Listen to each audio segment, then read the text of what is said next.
Hi, thanks for joining us for our third haul out in 1 year. Thrilling, I know.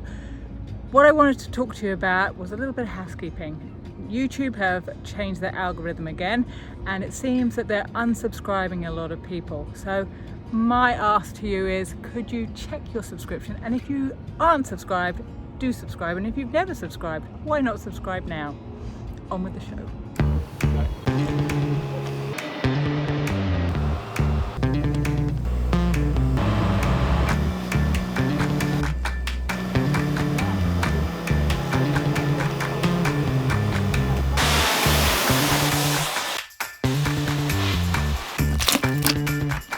The reason we've hauled out third time in 12 months is because this boot came unstuck within weeks of it being put on. After we had pulled the sail drives out on both sides, we placed the internal and the external diaphragms.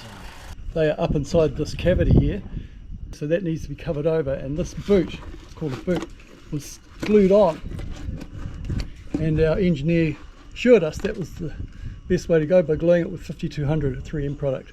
But that apparently is not coming off. Not coming off. It's not coming off. But ours started coming unstuck within weeks of this going back in the water.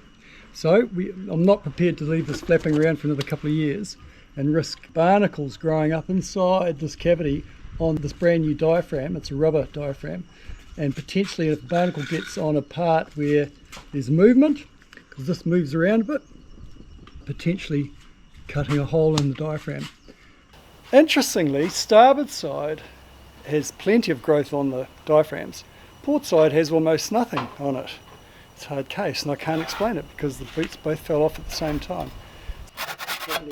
So one of the question marks around this at the moment is who's going to pay for the costs. The engineer who did the job in the first hand did a great job, and all other aspects except for this little thing here, and I'm suggesting that, well, I've suggested that he might like to come to the party on the haul out, etc. At the moment he's saying it's nothing to do with him. It's the glue that failed. I sort of put my view to it that this is there's a consumer thing here. This is, you know, he applied the glue, stuck it on, and that's the glue he chose to use, and I suggest that, you know, it failed. It should be just part of your, I guess, integrity of the job. We just left it at that, and I said, well, look, let's just think about it a bit more, and maybe we can talk about it. I'm happy to compromise and contribute to some costs. If that's going to be the case, then fine. We'll see how it goes. I don't feel we should pay for the whole lot, that's for sure. What do you think?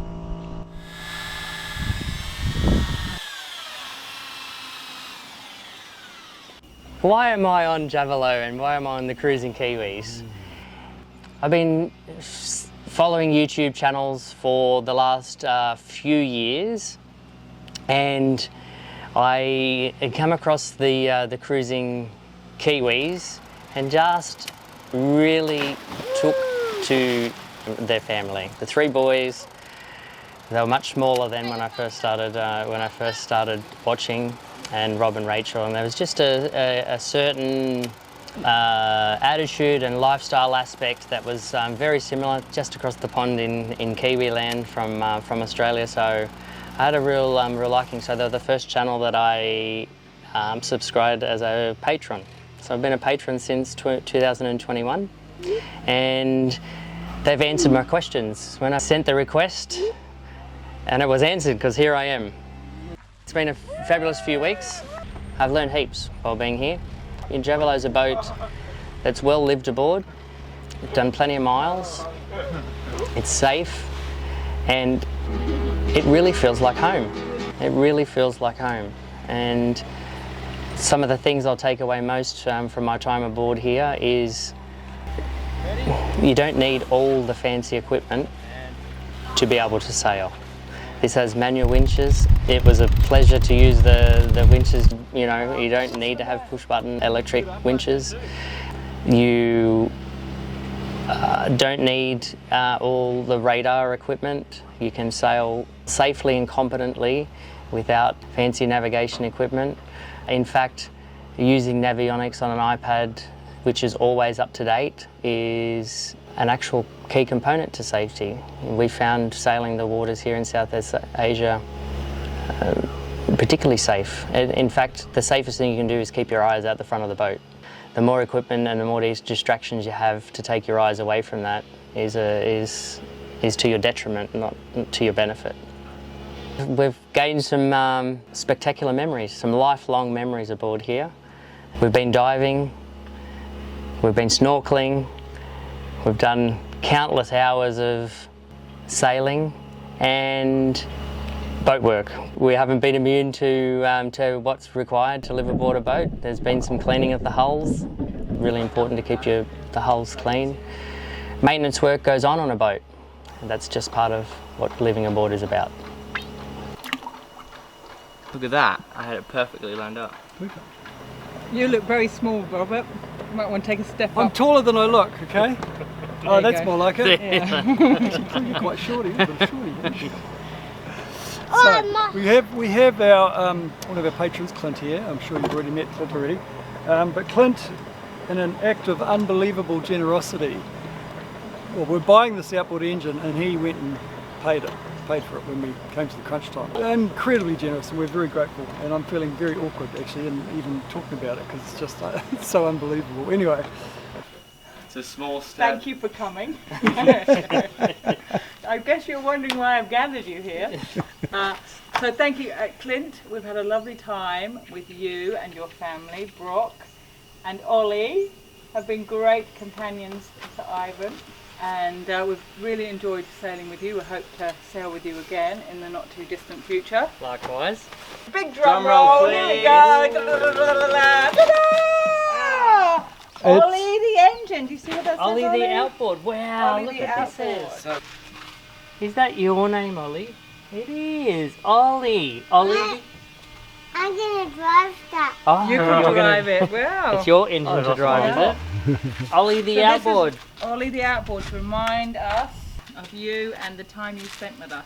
Do you want to touch it? You want to touch So it? I've watched many an episode of this tender being used daily, and on more than one occasion with the lid off, with the fuel problem or that's not going, and then when I saw Ivan having to row the pole boat that time.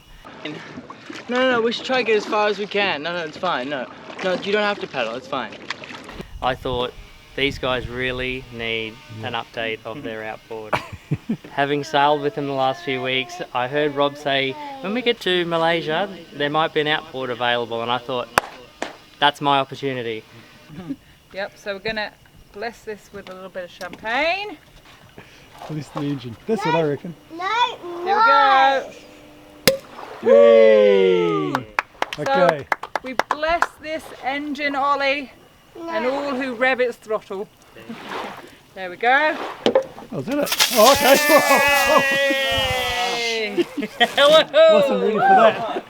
Go Yamaha! Sorry, Ollie. Oh, No, Dad, you gotta lick it, lick it's it. actually a good thing. Sorry. Oh, that was a bad thing.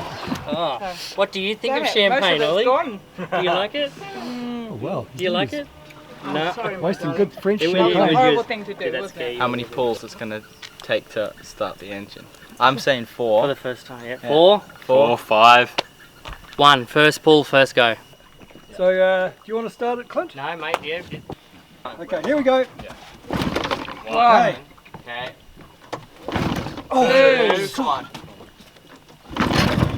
Oh! 4, come on, 4. 5.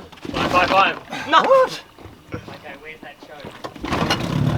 Prepare me! I'm the winner! Yay! Ollie puts it in position. We're going to go, Ollie's sitting down. yeah. Yeah. first job, we're going to go and pick up some plastic. Just spotted. Right on my side, do the world Look a at ton of good. We might have got a bigger engine, but we've still got an Same mother the economical- Same old heart. Yeah. There you go, big plastic bag. So I was concerned, my initial thoughts were, I'm going to leave it running, because it's running in. So my initial Ready? Go. concerns were that we might be overpowering the boat. And to be fair, it's not going to be running at its full capacity and power output, because we've got 25-to-1 petrol in it at the moment. So it's very thick, oily petrol that may have an impact on the power. So when we go to 50 to 1 after this first tank, it might improve, but also as it gets run in over time, it will be more powerful. But I actually feel quite confident that that's going to be okay. We're not going to run it flat out, if at all, if only just to get on the plane. I was also concerned about the extra 10 kilos of the weight, but the Highfield handles it beautifully. And I'm not saying that this 3.1 litre Highfield should be running with a 30 engine horsepower as we have it. That's not a promoted configuration, so don't do that at home, people. What I suggest you do is get a bigger Highfield and then run this engine on it, if that's your thing. Yeah. Your rationale for the 30 horsepower being, you know, that you carry with Divey and hardly ever got it with one person in it, and then you felt like you really needed more power in those scenarios. So, but it hasn't been an overpowering. No, you haven't overpowered it. No, I don't think so. I think it's alright. So all in all, Ollie Outboard is pretty cool, just like the real thing. Pretty cool. Huh? Oh.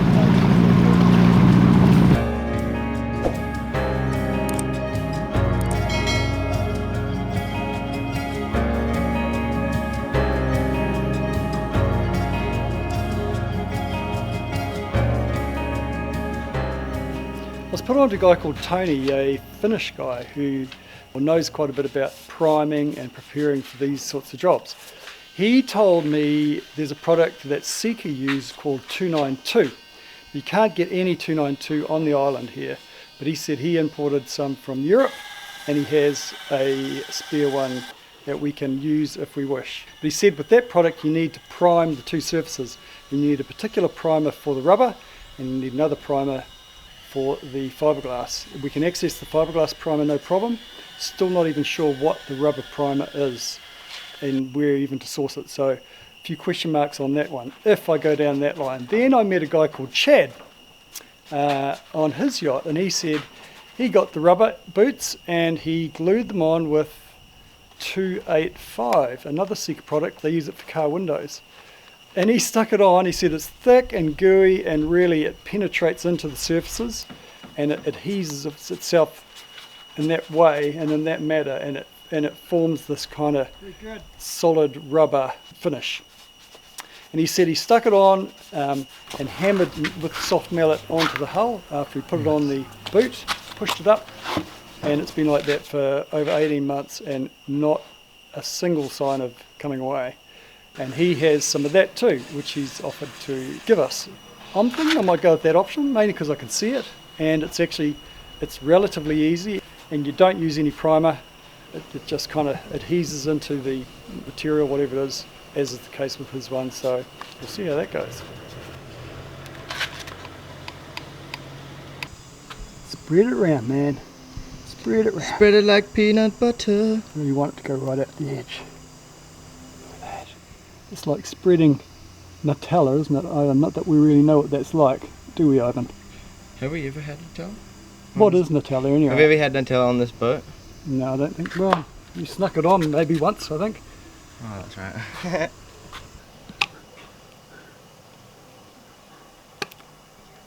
Just want to make sure it's also on the inside edge. We're going to push it up now. It's going to make contact and then we're going to hammer it. I'm going to manoeuvre it, shift it around, make sure all the points are making contact.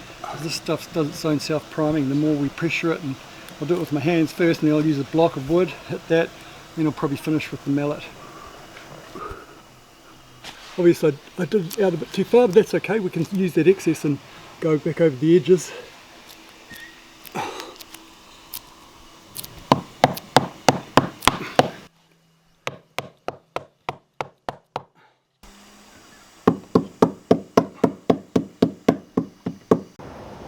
So I want to get it so that line of the actual edge of the boot we can hardly see. I want to cover it over.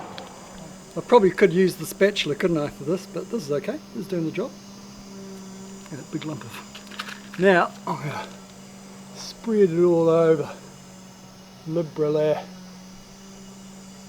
Give us the rundown, Dad. Well, it's okay. I mean, it's probably some of the things are a bit rough, but I'm kind of okay with it.